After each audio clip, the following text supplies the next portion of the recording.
You're listening to Stealing from Wizards, Volume 4, Arson, by R.A. Consul.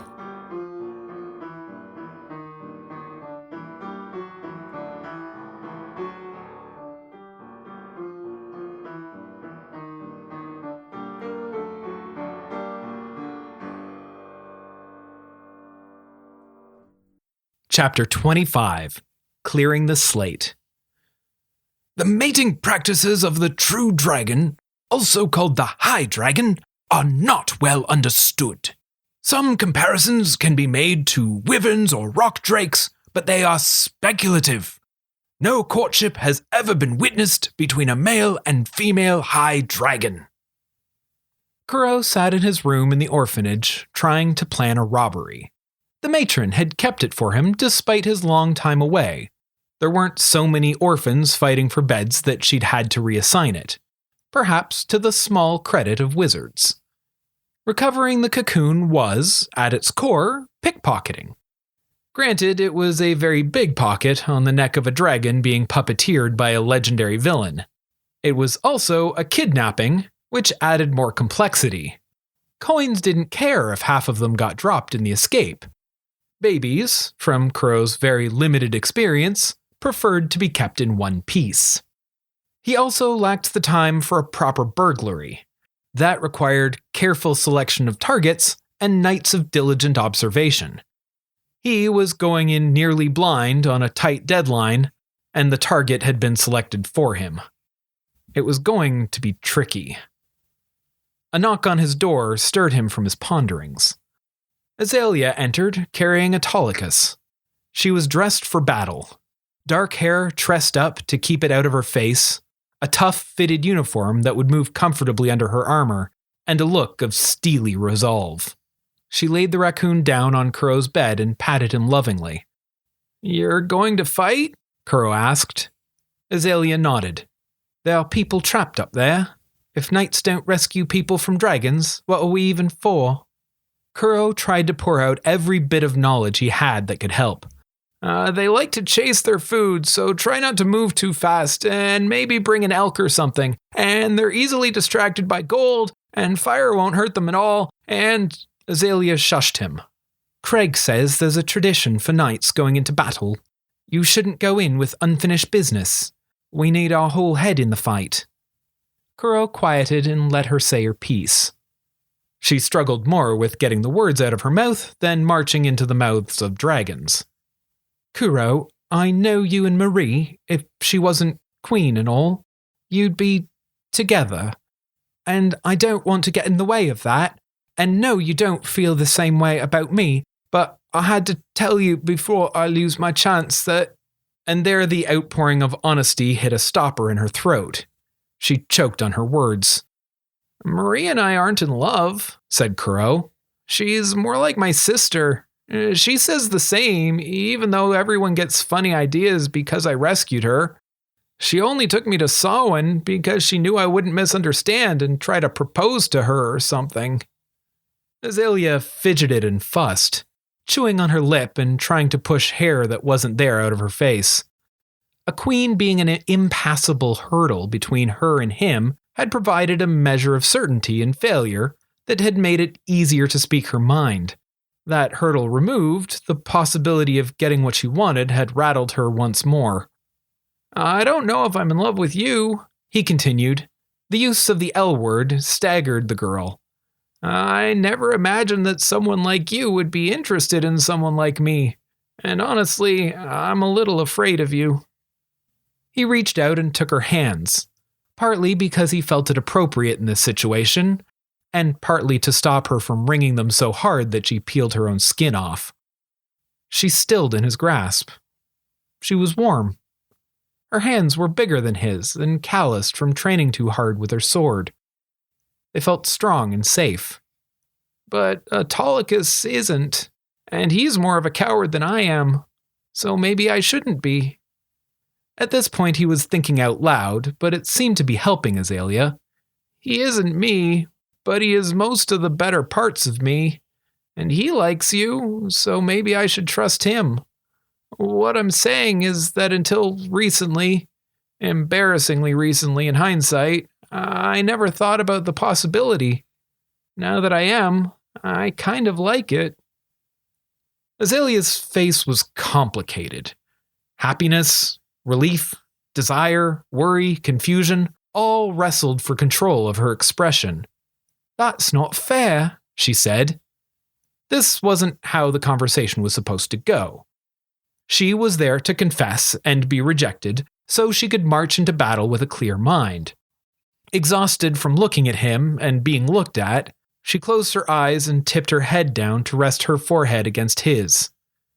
It felt nice, comforting, comfortable, intimate, like giving into a gravitational pull. "I'd like to get to know you, Lady Azalea Lamorak," said Kuro, and meant it. "So don't go getting eaten by a dragon." She smiled and sniffled, a sort of happy cry he had never understood. With every breath, though, she pulled that back into herself, growing more confident and knightlier. She squared her shoulders and stood tall, letting Kuro see the person she was when he wasn't around. "There is one other knightly tradition," she said, "if you would do me the honor." She tipped his chin towards her with the side of her finger, and leaned down, nose brushing his, waiting for permission. A gentle breeze pushed him from behind, encouraging him forward. He yielded. Who was he, after all, to refuse a knight a last request before battle? He raised himself up on tiptoes to meet her lips. Her hands went to his cheeks, to hold him there. She breathed deep, filling her lungs with him. It was at first tense and urgent, then softer, tender. He thought, for the first time, he understood why people spent so much effort and worry chasing kisses. He thought it would feel like pressing his lips against a roast ham. It did only in so much as cuddling his cat felt like petting fur trim on a coat. There was life in a kiss. There was summer heat and spring flowers, the exhilaration of falling and the terror of drowning. He wrapped his arms around her neck, so he didn't have to focus so much on balancing on his toes and let himself melt into it. Time stretched and compressed in equal measure. He soaked in his senses, the warmth, the strength in her grip, the sound of her breathing, the thumping in his chest, the taste of her lips, the scent like sweaty bronze and lavender soap, which he hoped would hang in his nose for a month. And after an eternity lost in the kiss, the scarce seconds it lasted were over. She released him and stepped back. Lady Azalea Lamorak, Knight of the Sun, had a duty to perform. She straightened her jacket, bowed. Then her restraint cracked, and a giggle and grin snuck through. She bit her lip, stomped the floor, and kissed him once more, quick and furtive, then walked out of his room, head held high. He followed her out a few steps behind to discover that Azalea wasn't the only one fulfilling her knightly tradition. Across the orphanage courtyard, Moira was exiting Azalea's old room, moving with the stalwart purpose and unquenchable rectitude of a knight, a state only slightly undermined by holding hands with Charlie, who was wearing Moira's uniform jacket and the dopiest grin Kuro had ever seen on her. The knights met and nodded to each other, confirming that their business was concluded. It was time for battle. They marched to meet their fellows who were converging outside.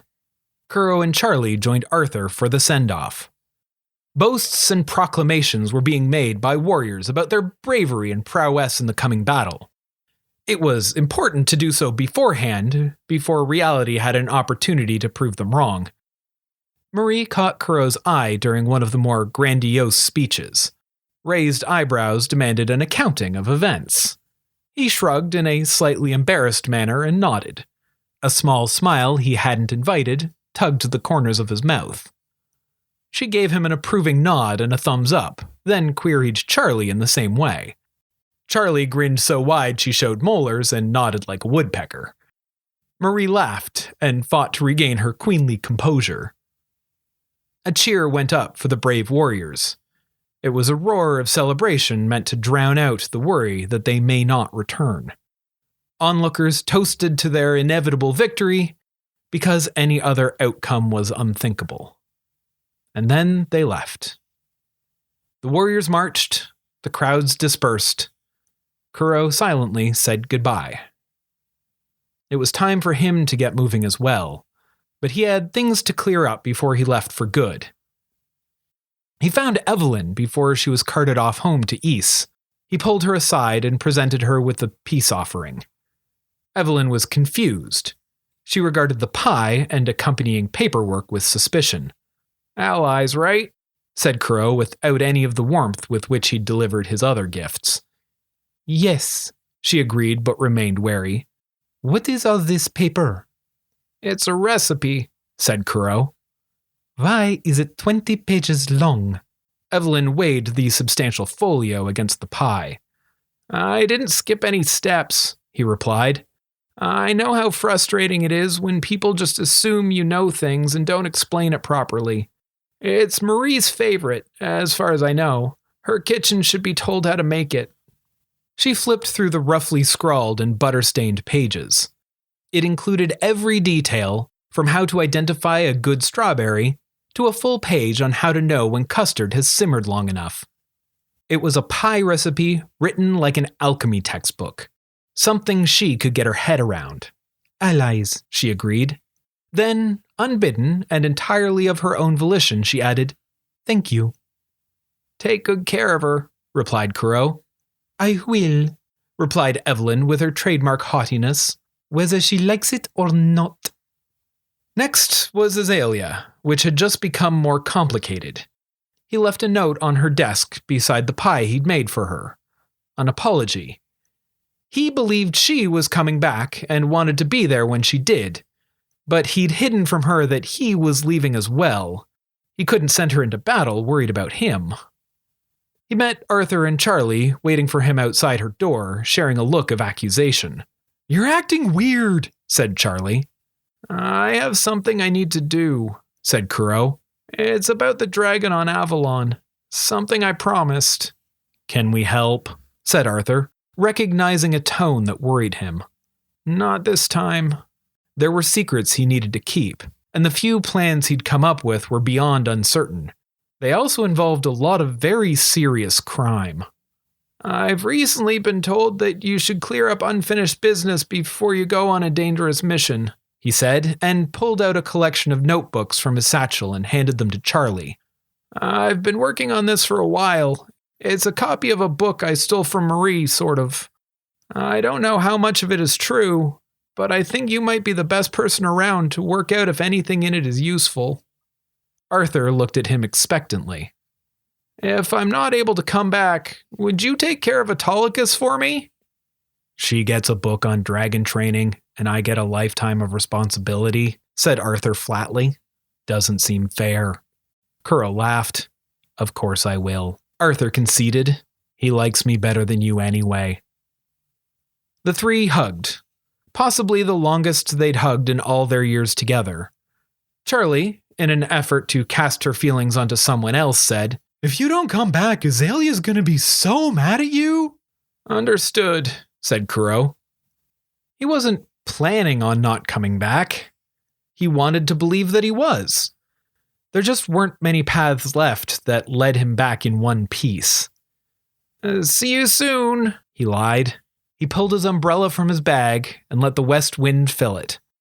The last thing he heard as the wind carried him off was Charlie shouting, "Avalon is the other way!" Thank you for listening to Stealing from Wizards. If you liked our show, please consider rating or reviewing on iTunes.